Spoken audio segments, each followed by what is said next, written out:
प्राचीन भारत प्राचीन भारतीय इतिहास के स्रोत। प्राचीन भारतीय इतिहास स्रोतों को 3 भागों में बाँटा गया है: पुरातात्विक स्रोत, साहित्यिक स्रोत, विदेशी यात्रियों के विवरण। और पुरातात्विक स्रोत को धार्मिक साहित्य, लौकिक साहित्य में बाँटा है। पुरातात्विक स्रोत। अभिलेख।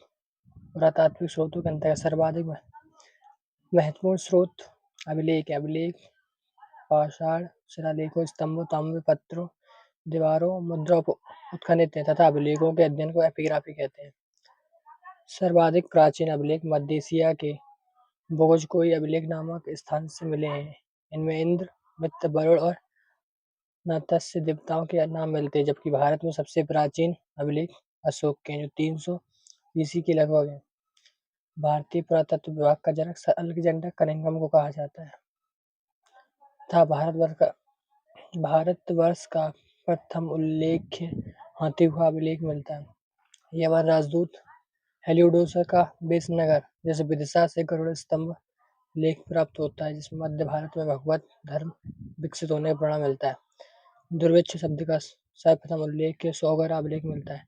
एरड़ अभिलेख जो मध्य प्रदेश से प्राप्त हुआ है, 12 भगवान का गुणराज तोरमाड़ का लेख अंकित था तथा सती प्रथा का पहला लिखित साक्ष्य एरड़ अभिलेख मिलता है, जो भानुगुप्त से संबंधित है। यह सब बुनकर की सीढ़ियों की जानकारी मंदसौर अभिलेख से प्राप्त होती है। Doctor D.R. भंडारकर ने अभिलेखों के अध्ययन के आधार पर मौर्य शासक अशोक का इतिहास लिख दिया। प्राचीन भारत के राजाओं की प्रशंसा से रचित शिलालेख प्रशस्ति कहलाते हैं। महत्वपूर्ण अभिलेख।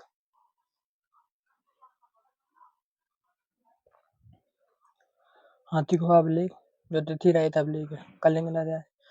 कलिंग राजा खानवी से संबंधित। जूनागढ़ या गिरनार अभिलेख। रुद्रदामन जो सुदर्शन चीन के बारे में जानकारी मिलती है। नासिक अभिलेख गौतमी पुत्र सतकर्णी तथा सतवाहनों की उपलब्धि मिलती है। प्रयाग स्तंभ अभिलेख समुद्र बीजों की जानकारी मिलती है। ऐहोल अभिलेख पुलकेशन द्वितीय संबंधित। मंदसौर अभिलेख मालवा नरेश यशोवर्मन से संबंधित है। ग्वालियर अभिलेख गुर्जर प्रतिहार वंश के इतिहास का जानकारी मिलती है। भीतरी एवं जूनागढ़ अभिलेख स्कंदगुप्त से संबंधित घोड़ों पर विजय का वर्णन। देवपाड़ा अभिलेख बंगाल शासक विजयसेन के बारे में जानकारी मिलती है। बंसखेड़ा और मधुबल अभिलेख हर्षवर्धन की उपलब्धि प्रकाश डालता है। बालघाट एवं काल्य अभिलेख सतवाहनों की उपलब्धियां। अयोध्या अभिलेख शुंगों की उपलब्धियां। भरूच अभिलेख शुंग नरेश शब्द होने से शुंगों द्वारा निर्मित। एरड़ अभिलेख भानुगुप्त से संबंधित है और सती प्रथा का पहला उल्लिखित साहित्य मिलता है। सिक्कों के अध्ययन को मुद्रासात कहते हैं। पुराने सिक्के तांबा, चांदी, सोना और सीसा धातु बने होते हैं, जबकि प्राचीनतम सिक्कों को आहत सिक्के कहा जाता है। इसी को साहित्य का सरपढ़ कहा जाता है। प्रथम सिक्कों पर यवन शासकों ने लेख लिखने का कार्य किया। कनिष्क के सिक्कों से उसका बौद्ध धर्म का अनुयायी होना प्रमाणित होता है। इंडो यूनानी तथा इंडो सिथियन शासकों के इतिहास के प्रमुख स्रोत सिक्के। प्रारंभिक सिक्के अधिकतर चांदी के होते, जबकि तांबे के सिक्के बहुत कम थे। ये सिक्के पंचवार सिक्के कहलाते। रोमन सिक्के आर्किमेडो जो पुडुचेरी पास से प्राप्त हुए हैं, जिससे रोम से भारत के व्यापार के बारे में पता चलता है। उत्तर भारतीय मंदिरों की कला शैली नागर शैली कहलाए। दक्षिण भारत कला शैली द्रविड़ शैली के, जबकि दक्षिणायन वे मंदिर जिनमें नागर व द्रविड़ दोनों शैलियों का प्रयोग हुआ है वे शैली के मंदिर कहलाते हैं। कुषाण काल गुप्तोत्तर काल में जो मूर्ति निर्मित की गई जनसाधारण की धार्मिक आस्था मूर्ति कला का ज्ञान मिलता है। भरूच बोध गया सांची और अमरावती की मूर्ति में जन सामान्य के जीवन की यथार्थ झांकी मिलती है। अजंता गुफा में उत्कीर्ण माता और शिशु तथा मरासन राजकुमारी जैसे चित्रों की शाश्वत सर्वकालिक है, जिससे गुप्तकालीन कलात्मक और तत्कालीन जीवन की झलक मिलती है। साहित्यिक स्रोत वैदिक साहित्य इसके अंतर्गत वेद तथा उससे संबंधित ग्रंथ पुराण, महाकाव्य, स्मृति आदि है। भारत के सबसे प्राचीन ग्रंथ वेद का शाब्दिक अर्थ ज्ञान है। श्रवण परंपरा में सुरक्षित होने के कारण से श्रुति भी कहा जाता है। वेदों के संकलनकर्ता महर्षि कृष्ण द्वैपायन वेद व्यास को माना जाता है। वेद कुल 4 ऋग्वेद, सामवेद, यजुर्वेद तथा अथर्ववेद। ऋग्वेद ब्राह्मण साहित्य में सबसे प्राचीन ग्रंथ ऋग्वेद में ऋग का अर्थ छंदों तथा चरणों से मुक्त यंत्र होता है। ऋचाओं क्रमबद्ध ज्ञान के संग्रह को ऋग्वेद कहा जाता है। इसमें 10 मंडल, 1028 सूक्त, 10,462 ऋचाएं। वेद की ऋचाओं को पढ़ने वाले ऋषि होत्र कहते हैं। विश्वामित्र द्वारा रचित ऋग्वेद के तीसरे मंडल सूर्य देवता सावित्री समर्पित प्रसिद्ध गायत्री मंत्र। इसके 9वें मंडल में सोम देवता का उल्लेख है। बाद में जोड़े गए 10वें मंडल पहली बार शूद्रों का उल्लेख किया गया, जिसे पुरुष सूक्त कहा गया। इसके अनुसार 4 बार ब्राह्मण, क्षत्रिय, वैश्य तथा शूद्र आदि पुरुष ब्रह्मा के मुख से, भुजा से, जांग से, चरणों से उत्पन्न हुए। ऋग्वेद में इंद्र के लिए 250, अग्नि के लिए 200 ऋचा मंत्रों की रचना की गई है। 52 के 3 पगों के आख्यान प्रचन स्वरूप ऋग्वेद है। यूनेस्को ने ऋग्वेद की 30 पांडुलिपियों को 2007 में memory of the world register में शामिल किया है। यजुर्वेद में यजु का अर्थ होता है यज्ञ। यजुर्वेद में यज्ञों के नियमों और विधि विधाओं का संकलन मिलता है। वैदिक मंत्रों के संग्रह को यजुर्वेद में बताए गए हैं। यह वैदिक अनुसार संबंधित है। यजुर्वेद के मंत्रों का उच्चारण करने वाला पुरोहित अध्वर्यु कहलाता है। एक इसके 2 भाग। एक ऐसा वेद है जो गद्य पद दोनों शैली में लिखा है। यजुर्वेद कर्म कांड प्रधान है। इसके 2 भाग, कृष्ण यजुर्वेद और शुक्ल यजुर्वेद। सामवेद, साम का अर्थ होता है ज्ञान या संगीत। इस मुख्यतः यज्ञों के अवसर पर गाए जाने वाले मंत्रों का संकलन है। इसके मंत्रों को गाने वाला उद्गाता कहलाता है। इसे भारतीय संगीत का जनक कहा जाता है। सामवेद सामवेद कुल 1875 रचनाएं, जिनमें से 75 से अतिरिक्त शेष ऋग्वेद से ली गई हैं। अवेद, गंधर्ववेद इसकी प्रमुख शाखा है। कौमुदी, जैमिनी तथा रामायणीय। अथर्ववेद, अथर्वा नामक ऋषि इसके प्रथम दृष्टा है। इन्हीं के नाम पर इसे अथर्ववेद कहा गया। इसके दूसरे दृष्ट रचयिता अंगिरस ऋषि थे। इसे अथर्वांगिरस वेद भी कहा जाता है। इसमें वेजस वेद भी कहा जाता है। इस वेद में सर्वप्रथम सती प्रथा का उल्लेख किया गया है। इसकी रचना सबसे अंत में हुई, जिसमें कुल 20 कांड, 731 सूक्त, 5987 मंत्र, इसमें लगभग 1200 मंत्र ऋग्वेद से लिए गए हैं। अथर्ववेद यह एक भौतिकवादी वेद है। इसमें सामान्य मनुष्यों के विचारों, अंधविश्वासों का विवरण मिलता है। इसमें जादू, टोने टोटके का उल्लेख किया गया है।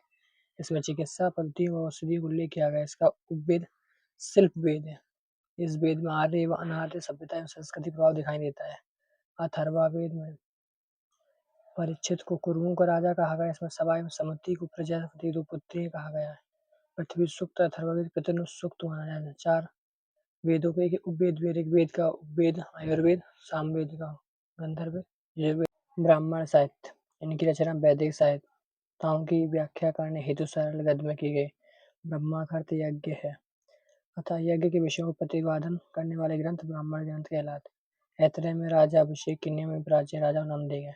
सतपर ब्राह्मण में गांधार, सल्क, केके, कुरु, पांचाल, कौशल, विदि आदि राजाओं के नाम का उल्लेख है। ब्राह्मण वेद, ऋग्वेद, उपनिषद, ऐतरेय एवं कौशिकी, उपवेद आयुर्वेद और ब्राह्मण ग्रंथ ऐतरेय एवं कौशिकी ब्राह्मण। यजुर्वेद के उपवेद है कठ, श्वेतेश्वर, ईश, तैतरीय, मैत्रेयी, बादरायण, जबकि उपवेद धनुर्वेद। ब्राह्मण ग्रंथ सतपथ एवं तैतरीय ब्राह्मण। सामवेद उपनिषद है छंदको, कैन और उपवेद है गंधर्ववेद। षड्वेद ब्राह्मण से इसे तंडे ब्राह्मण भी कहा जाता है। अथर्ववेद उपनिषद के मंडूक, प्रश्न मंडूक, उपवेद है अथर्ववेद के शिल्पवेद। ब्राह्मण ग्रंथ है गोपद ब्राह्मण। अरण्य साहित्य, इनकी रचना जंगलों में पढ़ाए जाने का इन्हें अरण्य कहा जाता है।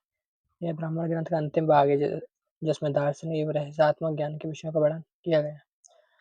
अरण्य कुल 7 है। ऐतरेय, सांख्य, तैत्तिरीय, मैत्रेयी, मध्ययन, तत्वकार, छंदोग्य। उपनिषदों संख्या 108 है। उपनिषद शाब्दिक अर्थ होता है उपसंग, निष्ठापूर्वक सद बैठना, अर्थात दार्शनिक व रहस्यात्मक ज्ञान के लिए गुरु के समीप निष्ठापूर्वक बैठना। इसे वेदांत भी कहा जाता है, क्योंकि वेदों का अंतिम भाग है। इसका संबंध दर्शन शास्त्र से है।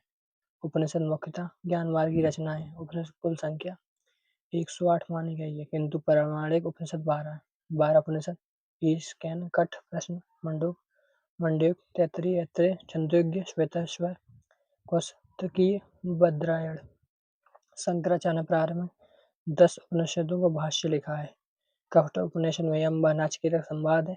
छंदोग्य उपनिषद में बौद्ध धर्म का पंचशील सिद्धांत व श्री कृष्ण का प्राचीनतम उल्लेख मिलता है। भारत का जो राष्ट्रीय आदर्श व सत्यमेव जयते मंडूक उपनिषद से लिया गया। ज्वाला उपनिषद 4 आश्रम व्यवस्था का उल्लेख मिलता है। ऐतरेय उपनिषद में बौद्ध धर्म का अष्टांग मार्ग का उल्लेख है। बृहदारण्यक उपनिषद में अहम ब्रह्मस्य पुनर्जन्म का सिद्धांत एवं याज्ञवल्क्य गार्गी के संबंध में वेदांत। वैदिक साहित्य को समझने हेतु इसकी रचना की गई कुल संख्या 6 है। शिक्षा वैदिक सुरों के शुद्ध उच्चारण हेतु शिक्षा का निर्माण हुआ है। कल्प ये ऐसे कल्प होते हैं जिनमें विद्या एवं नियम का उल्लेख का व्याकरण है। इसमें नामों एवं धातुओं की रचना, उपसर्ग एवं प्रत्यय के प्रयोग, समासों एवं संधि आदि के लिए बताएगा।